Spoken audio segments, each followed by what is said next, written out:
practitioner, Reverend Gerry Grieg. He's an associate minister at CSL Manatee, and he's here to bless us the way Spirit likes to move. And Reverend Gerry.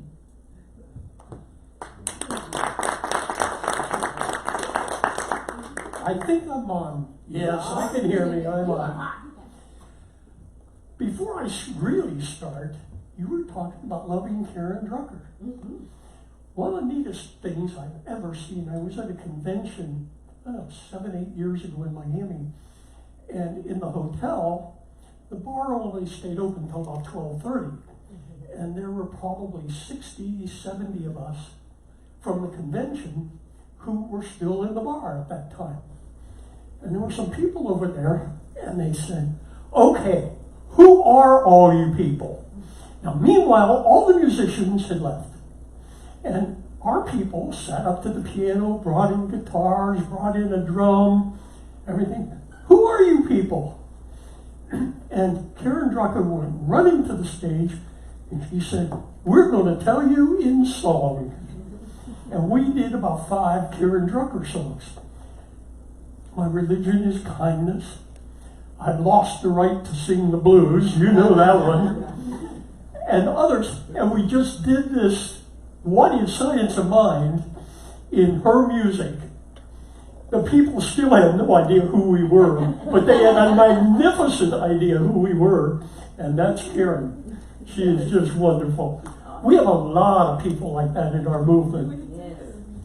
And I was on the panels. In fact, I was the minister for the panel.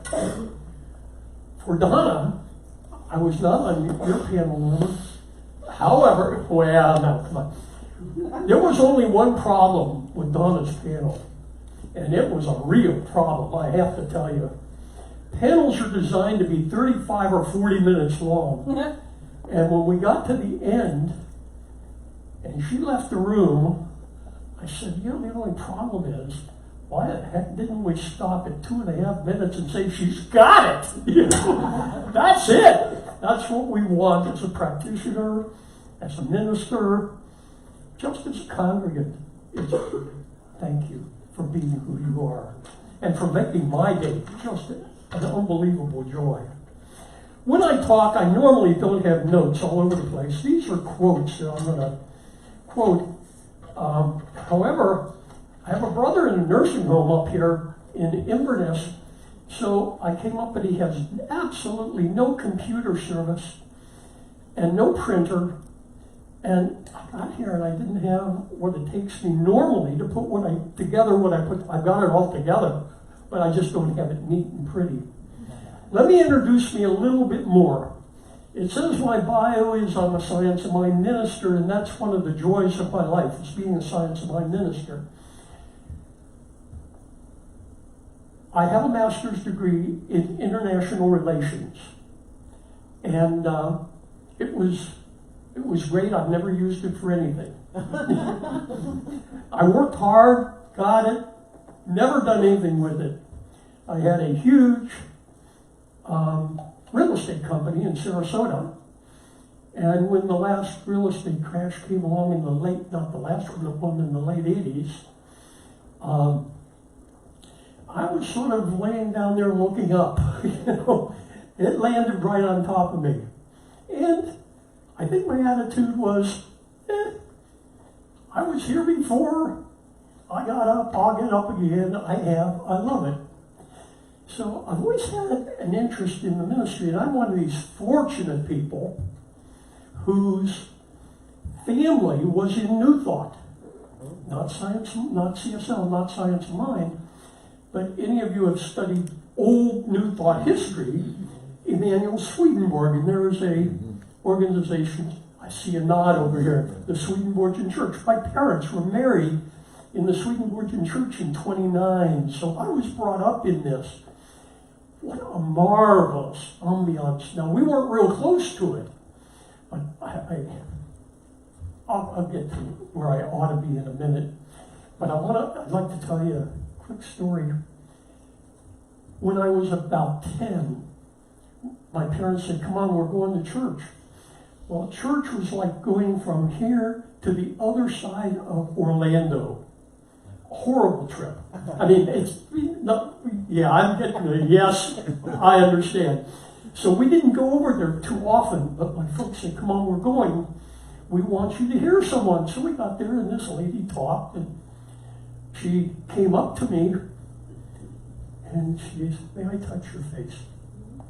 She said, oh, you won't like to hear this because boys don't, but you're a very pretty boy.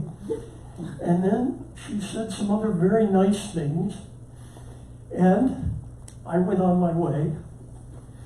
And at 10 years old, I had just met Helen Keller, who was a Swedenborgian, had come up and lived in New Thought thinking.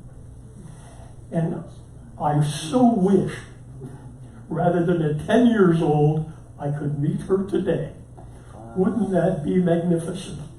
But anyway, it's a joy. And it's a joy to be in this thinking. And when Reverend Cindy, can I just call her Cindy rather than Reverend Cindy? Thank you. We all do. Yeah, and I'm Gerry, you know. Cindy and I were in ministerial school, a couple of years overlapping. She became just, I got to know her. What more could I say? You know, how wonderful. What a magnificent experience. She said to me, Gerry, I'd like for you to speak for us. That was at your house. And let's set it up the last of the month or the beginning of next month. And I got a call a day and a half ago. Gerry, can you come this Sunday? And my only answer was, of course. So she said, by the way, this month we're trying to talk about freedom. And I said, Cindy, I'd love to talk about freedom. I just love to. So she said, well, it's all yours. So I'd like to talk about freedom with you a little bit. And you've heard a lot about freedom in the last couple of weeks. And if you've ever lived someplace unlike the United States, you have some awarenesses of what freedom isn't. And I'm getting absolutely over here. I lived in Mexico for 5 years. And you had full freedom of speech, except you could not say anything negative about the president of Mexico. It was a felony. But they didn't put you in jail for years. What they did was they took you in the police station and beat the living devil out of you. It happened to a friend of mine. So we have a freedom, we don't even know how wonderful it is. But that's a political freedom, and that's not what I want to talk about today. You've heard lots about it. What I want to talk with you today and share with you today is the concept of your personal freedom and your personal freedom. What is your personal freedom is the first question. And the second question is, how do you live your personal freedom? How do you live it? How do you be it? What's it mean to you? What's it mean to the things you want to have or the being you want to be? The other part of that is, what's it mean to the things you don't want to be, and to the things you don't want to have, and the things you don't want in your life or in your mind or in your belief system? How do you create this freedom, which is your real internal freedom? That's what we want to talk about today. The quote that's up there is from Ernest Holmes. I'm so fortunate to have been introduced to Ernest Holmes. I'd like to read part of it. The truth, somewhere, thank you. See, couldn't even see him. The truth points to freedom under law. Thus, the inherent nature of man and woman is forever seeking to express itself in terms of freedom. We do well to listen to this inner voice, for it tells us of the life, wonderful in its scope, of a love beyond fondest dreams, of a freedom which the soul craves. If this is where you are, then don't listen to me, just go home. You got it. If this isn't totally where you are, then let's look at how you can be there, how you can live this, how you can be this. So, a couple of examples. I've been working on a book for a number of years, and we have a lot of disfreedoms that are imposed on us, that I think it's as important to get rid of things to have freedom as to get things to have freedom. And some of these things that are imposed upon us are imposed, by ourselves. Amen. They're imposed by family. They're imposed by society. Example. I've been working on a book for a number of years. The book is good.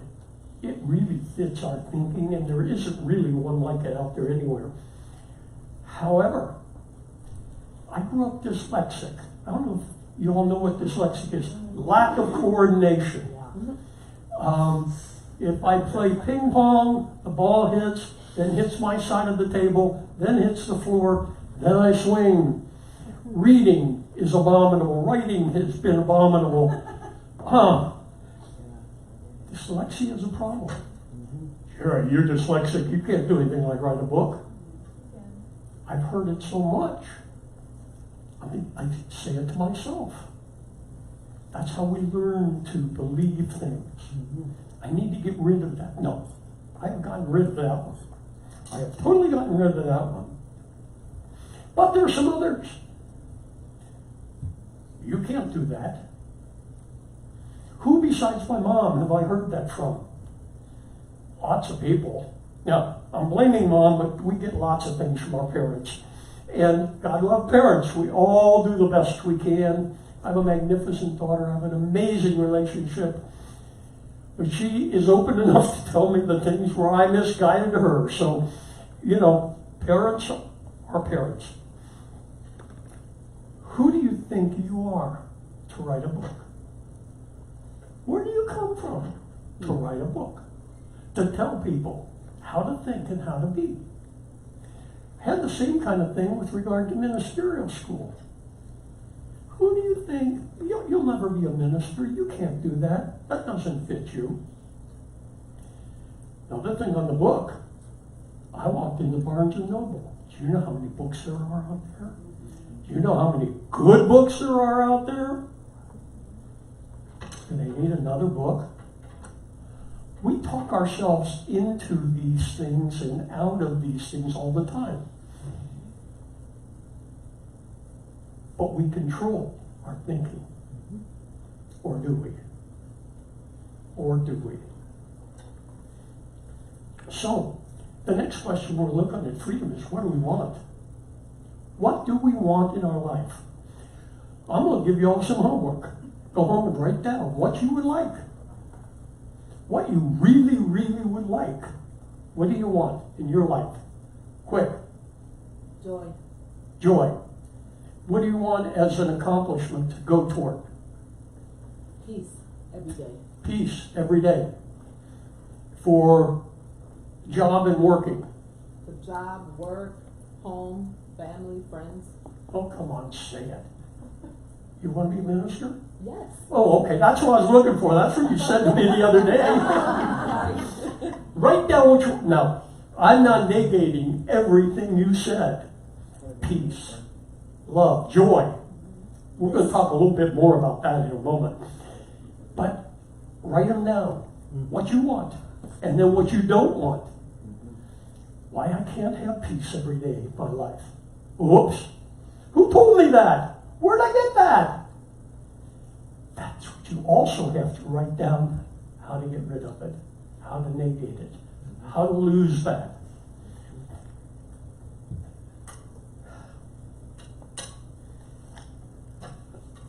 have another quote here. Fulfilling my freedom is not controlled by anybody other than me. Controlling my freedom is not, or creating my freedom is not controlled by anybody but me. Now I'm going to ask you a question on this. Why don't we teach our kids this in school? I wonder. Why don't we teach our kids this at home? Now, I'm preaching to the choir here. Many of us here do. But do we do it regularly? Do we do it all the time? Do we live it? The little girl who was in here, what's her first name? Crimson. Huh? Crimson. Kremlin. She's being taught it. At least around here, she's being taught it. But that's rare. It's beautiful, and it's really rare. So,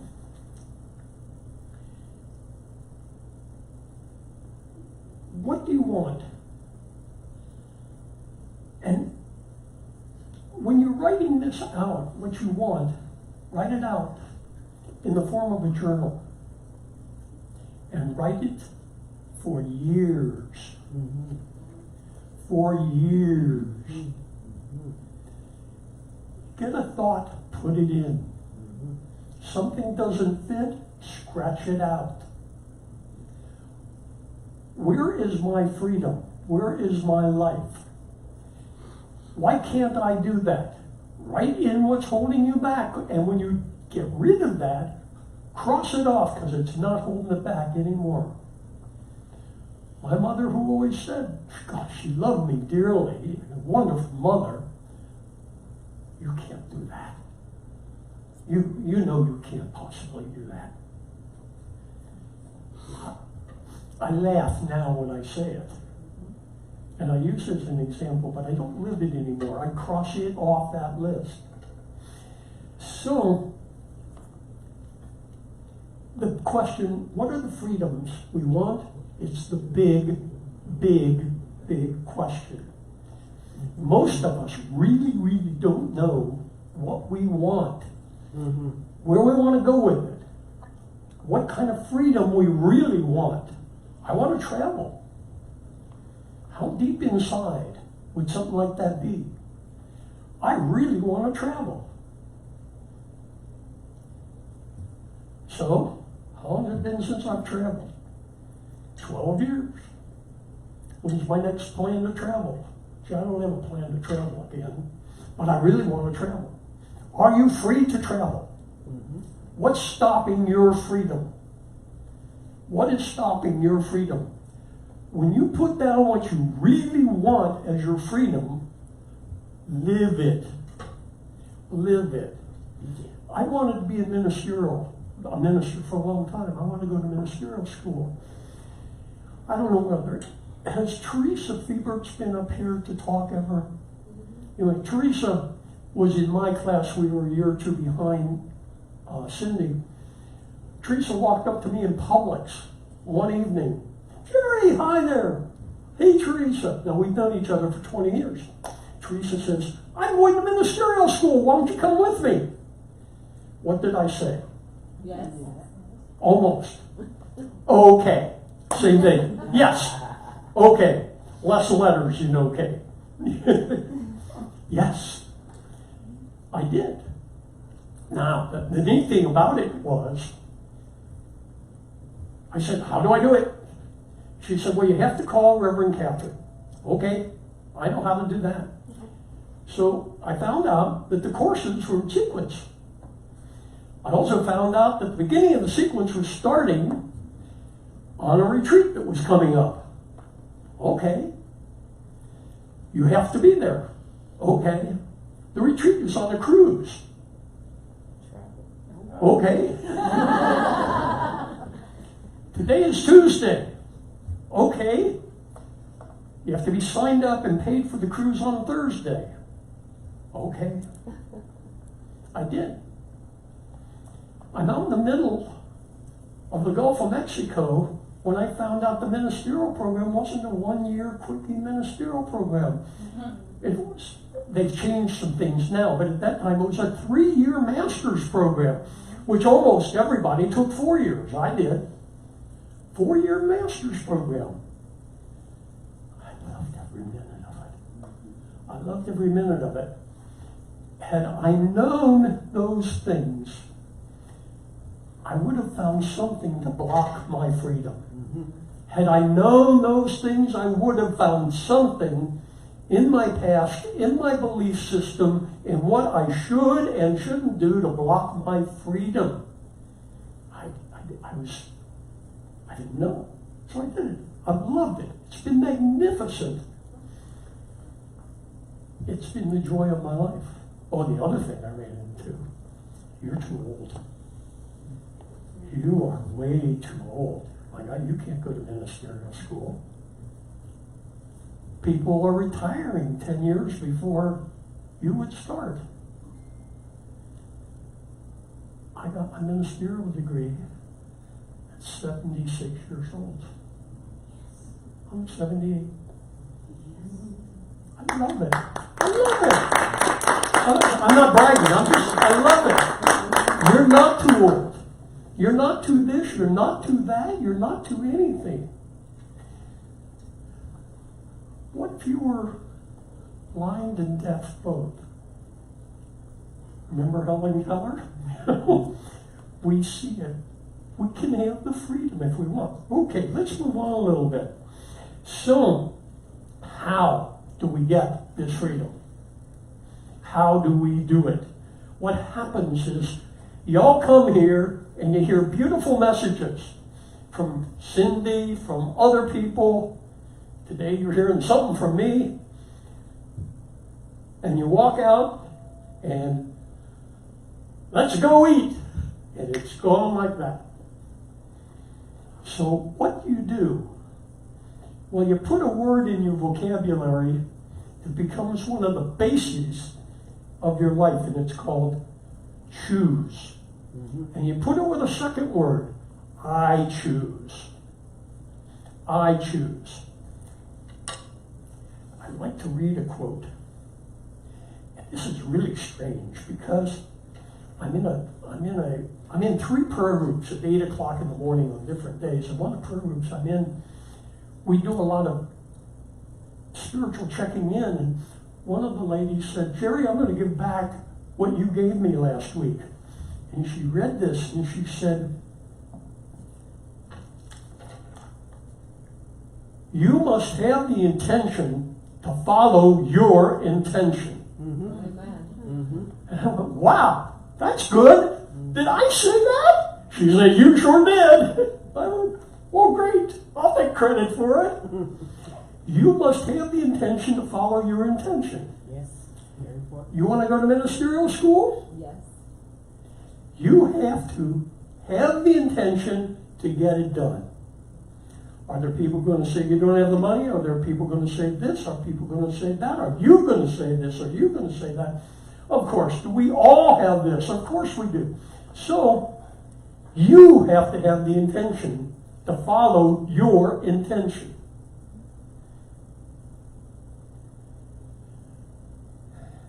It's not that easy.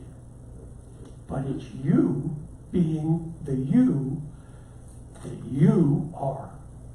That's exactly what it's about. So, how are some of the ways that you do this choosing? A couple of things. There are some gimmicks that are wonderful. So I brought some toys. One of the gimmicks that I use, now this is a white bunny. He's not my white bunny. And Reverend Teal out at Mile High Church tells a story about the white bunny. I'm not going to go into it. It's a beautiful story. I'd love to just come and tell you that story sometime. But my white bunny at home has the name of my book on here. And I have this on my desk. This is my computer screen. This is my white bunny. How often do I see it? All the time. How aware am I? It's a gimmick. I love gimmicks. I have another gimmick. In one of these prayer groups, we got talking about things, and I was saying, what I don't have in my life is fun. I never learned how to have fun. My parents were married, I said in 29, it was the Depression. They had more fun than they thought they had, but I've never learned to have fun. So I wound up being invited to, and I went to a course, a seminar in an afternoon, and I'm going to give you the whole seminar in about 48 seconds.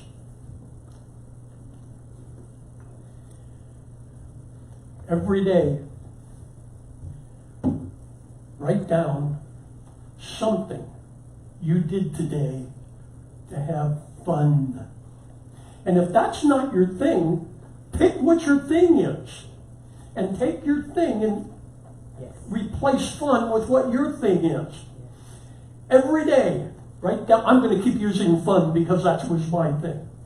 It can be excitement, it can be expansion, it can be to demonstrate that I am peace in the world. There are 1,000, there are 1,000,000 of these. I'm going to keep using every day, write it down. Throw it in here, and at the end of the year, go through them and read them. I have not missed a day. Well, it's only been a couple of weeks, but I haven't missed a day. It's wonderful. And I'm going to help you out with this. There are 5 colors of paper. In the back, there are 5 stacks of paper. All of this is 3 pieces of each color. You're welcome to take it. I'm not going to cut it for you. You get to do that yourself. About 4 this way and about 4 this way, and you get these. It's a gimmick. And you know what? Gimmicks work. Yes, they do. Put them in place and they work. Yes. And if it's not worth cutting the damn paper, then what you're looking at doing isn't worth doing. Now. Yeah. You maybe want to find a good paper cutter. Or you can always go to one of the stores like Staples. They've got the big ones that go zoom. That's fun. That's fun. Boy, I'm going to have to go find that day and put that down. Now I want to talk about one more. And it's not a gimmick. It's not a gimmick. Oh, wait. I want to show you one. Before I talk about that, I want to show one thing. When I became a minister friend of mine gave me this beautiful cup. It's a Dr. Zeus cup. And I realized, just as I was working on this, I don't know why my mind was drawn to it, but I realized it's neat. And I had it sitting on my desk with petals in it. I realized I didn't look at the other side. Oh, the places you'll go. Oh, the places you'll go. And you know what? I had that to the back wall. It will never be at the back wall again. Oh, the places you'll go. I want to talk about one more thing, and it's not a gimmick. It's real. It may be the most real thing in your whole life. Ever, ever, ever. We call it treatment, spiritual mind treatment, affirmative prayer, 5-part prayer. Do we have any other names for it? Spiritual mind training. Spiritual mind training. I like that. We don't have a teaching symbol up here in the church, so I brought my own. The wife of someone I graduated with made these for us. I knew I wanted a glass of water.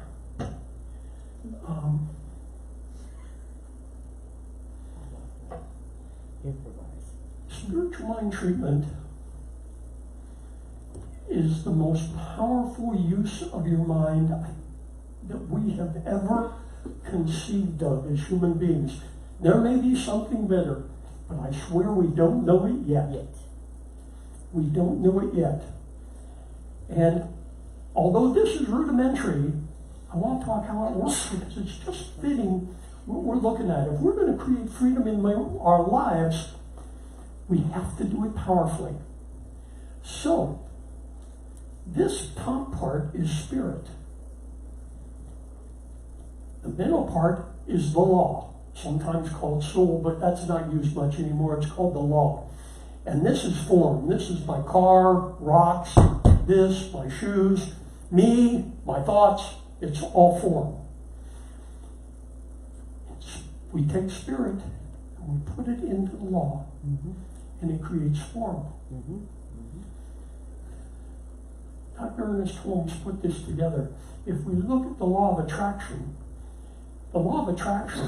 is the same thing, except the law of attraction is just step 3. And Dr. Holmes said, wait, we have to acknowledge the one source. And we have to acknowledge we are one with the source. And then it ain't a bad idea to say thanks. And then the most important to me is the release. Getting Gerry out of the way and giving it back to source. We release it. When we're looking at what we want as our freedoms, if we're not in that space, we can go to treatment and we can choose and create it. Now we have to go with purpose. Because the one thing we know is the law doesn't discriminate. It doesn't say good, bad, right, wrong. It just does it. So the law does it. We have to be careful. But that's easy for us. We choose. We're clear about it. We know what we want as our personal freedom. I'd like to read one more quote. And we'll sit down. I'm free to be what I know I can be. And there is nothing holding me. I'm free to be what I know I can be, and there's nothing holding me. That probably should have been my affirmation. I'm free to be what I know I can be, and there's nothing holding me. And I bless you all.